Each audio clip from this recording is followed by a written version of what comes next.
Good morning, and thank you so much for inviting me to contribute to this fascinating and important discussion. As you rightly mentioned, I had very close connections with India in my time as a politician in the European Parliament. Before that, of course, I was a soldier. And if we go back another 20 years or so, 40 odd years ago, I attended the Indian Defence Services Staff College in Wellington, in South India, in Tamil Nadu. And I suppose that was the beginning of my long-standing connections with India. I don't need to underline the strategic and economic importance of India. It's expected to be the third largest economy in the world by 2031. At the moment, it's estimated by some to be the seventh largest economy in the world. We see a country with dynamic growth and trade routes across Asia, right through to the Gulf and then on to Europe, major regional power, a nuclear weapon state, of course, and an interesting country with many cross-cuttings, but some would say contradictory ties as well, with Russia, with Iran, with Israel, with the Gulf states, and many other countries, and of course, the European countries, where there is quite a large Indian diaspora, not least in my own country, in the United Kingdom. Well, we're talking about 60 years of links with the EU, but of course the European connection goes back far beyond that. We can go back 500 years. Many European countries had very close connections with India, and I'm talking about Portugal, I'm talking about France, I'm even talking about the Greeks, to go back to Alexander the Great. And of course, perhaps the strongest and deepest of these is the United Kingdom.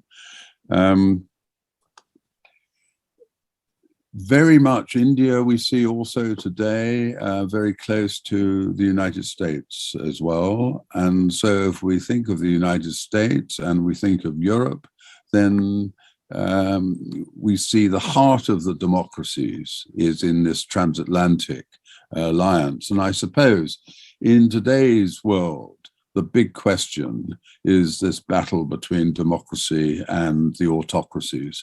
And I think India has a pivotal role in this. Firmly one of the democracies, one of the great, largest democracies.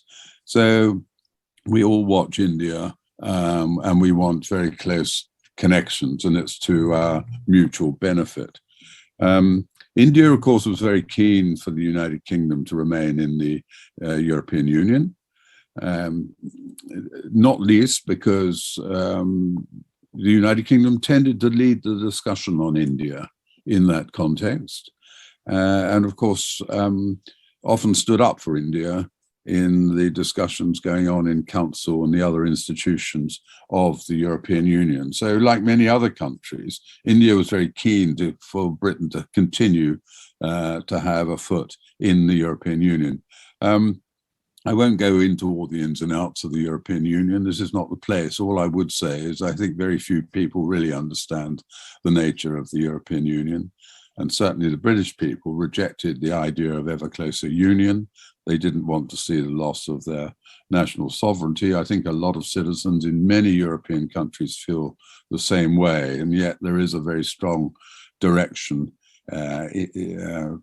within the EU to try and achieve that. The reality is, of course, that the EU is a bloc of 27 nations. They like to project themselves as a sort of unified element, but I think that doesn't really reflect the true nature of the thing. And Delhi, I would say, prefers to deal with nation states. They do, of course, want to have a relationship with this structure, the European Union. But of course, they're more comfortable dealing with certain individual nation states in many cases. So we could argue still that the UK is India's most important strategic and economic partner in Western Europe, but this obviously is complicated now by the fact that the United Kingdom is no longer in the European Union.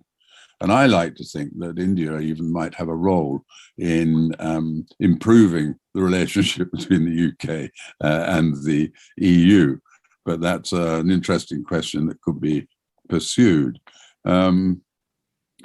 As far as the UK is concerned, of course, last year on the 4th of May, we had this, the Modi-Johnson India-UK roadmap by 2030. I think that was an important step.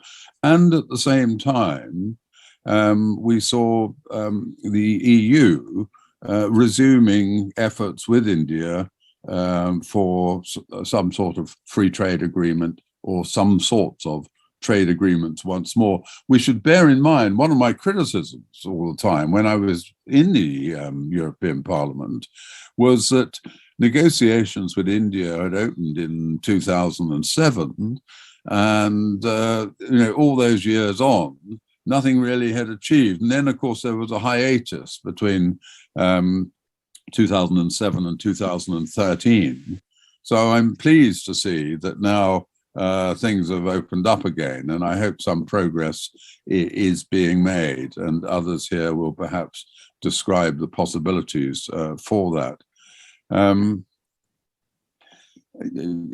India, I think, generally speaking, although she likes to deal with individual nation states, I'm not sure, and certainly under the present government in India, that there's great enthusiasm for these bilateral trade deals. I think the Indian feeling often is they haven't greatly benefited India. But of course, there's more to that. This is all about building relationships, and which go beyond pure trade and into the economic and strategic realms as well.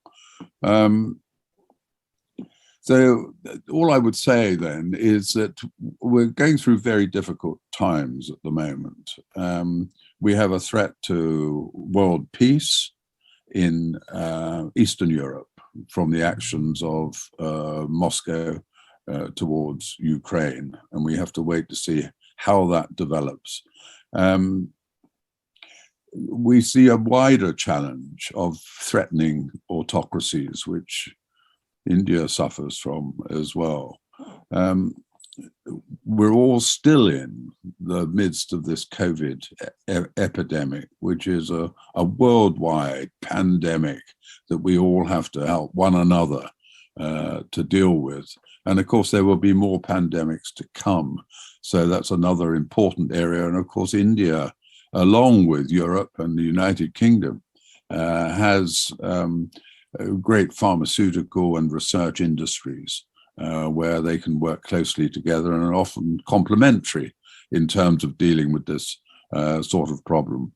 We still have lurking there this underlying threat of terrorism, regional terrorism for India, international terrorism that affects all of us. And then, of course, the big one, which people find it to get to grips with mentally, is climate change. And that, again, is a world concern, and one where India has a very important role to play, along with the Europeans and others. So in conclusion, I would say we all face a lot of problems together. The India-Europe relationship is very deep-rooted and long-standing and enormously important. And that's something that we need to strengthen and build on in the years ahead. So I wish you every success in your further discussions, and I'll leave it at that. Thank you so much.